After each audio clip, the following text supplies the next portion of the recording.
The architecture of endurance, from gritty paste to invisible glass. History is rarely a straight line of rational progress. Often it is simply a stubborn refusal to quit. This resilience is nowhere more evident than in the everyday horrors of the Middle Ages.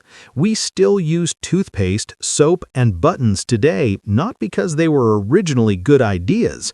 Medieval toothpaste destroyed enamel, soap stripped skin like sandpaper, and mattresses were rotting sacks of straw, but because humanity has a unique talent for normalizing discomfort.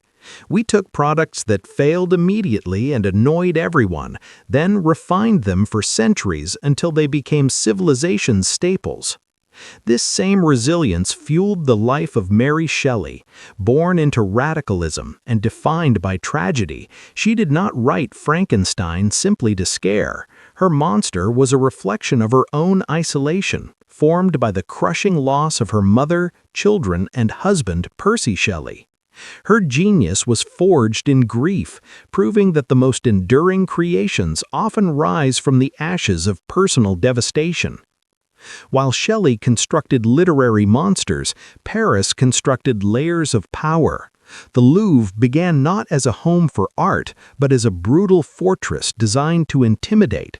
Over centuries, it shed its armor to become a royal palace of intrigue, and finally, through the violence of revolution and empire, a public museum.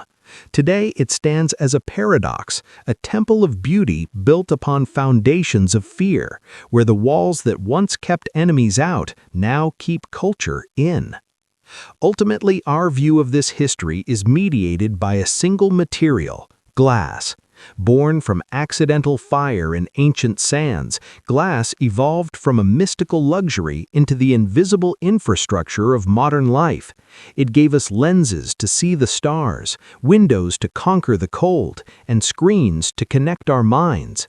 From the grit of medieval hygiene to the transparency of the digital age, the human story is one of transforming the raw, the painful, and the opaque into something we can finally understand.